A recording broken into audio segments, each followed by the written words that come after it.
Halo semua, ya kembali lagi dengan saya Mimin Lol. Ya, seperti judul kita hari ini, kita akan membandingkan kedua konsol yang bersaudara ini, yaitu Paukidi Q90 dengan Paukidi V90. Iya. Dan melihat kira-kira mana yang lebih worth it untuk dibeli antara kedua konsol ini.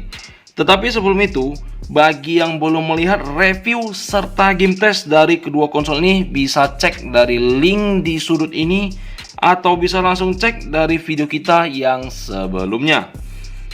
Tetapi sebelum itu kita jelasin dulu sedikit tentang kedua konsol ini ya. Bisa dibilang kalau kedua konsol ini memang merupakan konsol yang sama ya. Kedua konsol adalah sama-sama buatan Paukidi tentunya, dengan kode 90 atau 90. Yang satunya bentuknya vertikal dan yang satu lagi bentuknya horizontal. Kedua konsol memiliki spesifikasi yang sama ya, seperti sama-sama menggunakan sistem Linux dengan CPU ARM9. Kedua konsol juga memiliki layar sebesar 3 inci ya, yang sudah IPS, namun sayangnya dua-dua masih plastik ya, belum kaca. Jadi bisa dibilang kedua konsol ini ya begitu identik ya, dari semua komponen-komponen internalnya ya, dari baterainya, dari audionya, semuanya identik sih, sama-sama menggunakan charging Type-C juga, mirip loh.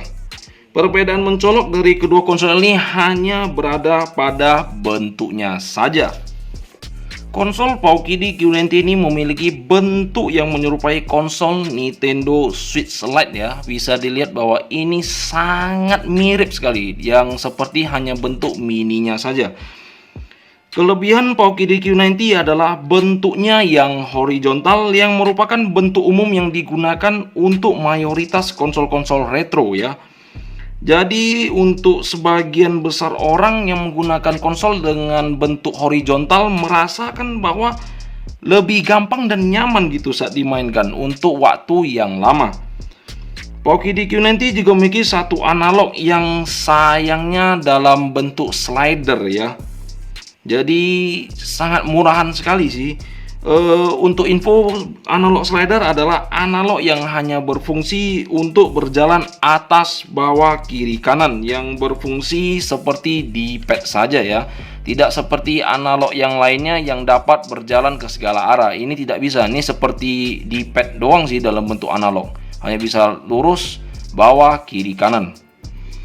Kekurangan Q90 ini adalah dia tidak memiliki tombol R dan L2. Jadi untuk permainan yang membutuhkan fitur ini menjadi tidak maksimal untuk dimainkan ya. Ia hanya mempunyai R dan L1.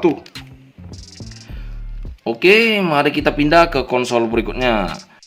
Ini adalah Paukidi V90 ya, yang bentuknya sangat mirip dengan konsol Game Boy Advance SP.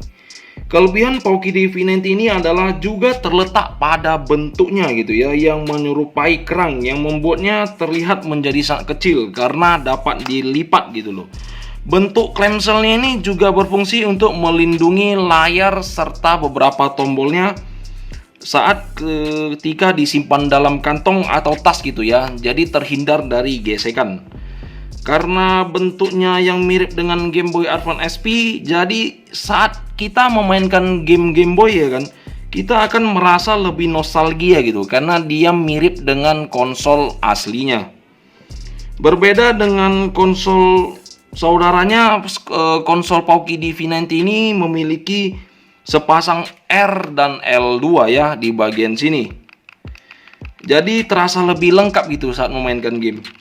Tapi kekurangan dari Paukidi V90 ini adalah tidak memiliki analog. Tetapi bukan hal besar ya tidak memiliki analog ya, karena rata-rata game yang kita mainkan di kedua konsol ini tidak banyak menggunakan analog sih. Kecuali game-game PS1, itu pun Mimin tidak menyarankan untuk bermain game PS1 di kedua konsol ini ya, karena tidak begitu nyaman dan banyak frame dropnya. Pauki di Q90 datang dengan dua varian warna ya, yaitu warna biru dan warna putih transparan. Sedangkan Pauki di V90 datang dengan dua varian warna juga, yaitu warna kuning seperti ini dan warna merah ke oranye ya, oranye merah gitulah. Kedua konsol ini memiliki harga yang sama ya dari pabriknya, tetapi di Indonesia harga V90 sedikit lebih mahal gitu ya daripada harga Q90. Seperti di Shopee, harga Pauki di Q90 dia di kisaran harga 450 ribuan, sedangkan untuk V90 dia berada di kisaran 550 ribuan. Meski Mimin nggak tahu kenapa ya bisa berbeda sampai 100 ribu antara kedua konsol ini, padahal sama aja sih. Mungkin stok Pauki di yang V90 lebih sedikit ya, atau lebih sulit untuk didapatkan di Indonesia. Jadi menurut Mimin adalah kedua konsol ini memiliki kelebihan dan kekurangannya masing-masing tentunya ya. Kalau untuk Mimin sendiri, Mimin sih lebih memilih untuk bermain Pauki di Q90 ini di dalam rumah ya, karena bentuknya yang nyaman untuk bermain lama. Sedangkan ketika Mimin keluar, Mimin akan membawa Pauki di V90 ini karena bentuknya yang sangat kecil karena bisa dilipat gitu loh. Sehingga membuatnya sangat pocketable sekali sih. Cocok ketika dibawa di dalam bus atau kereta api atau di cafe gitu ya kan. Jadi bisa kita buka lalu mainkan 10-30 menit dan disimpan kembali. Kalau disuruh pilih yang mana gitu ya kan, Mimin sih memilih Pauki di V90 ya, karena Mimin suka dengan bentuknya yang membuat Mimin nostalgia gitu. Tetapi ini semua hanya pendapat Mimin sendiri ya. Kalau kalian sih pasti bisa beda-beda, terserah gitu loh.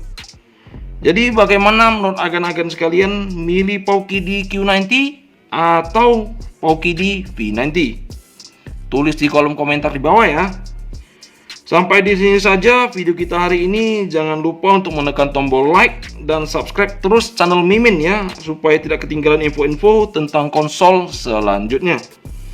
Saya Emin Lol ingin mengucapkan terima kasih telah menonton sampai habis. Salam LOL.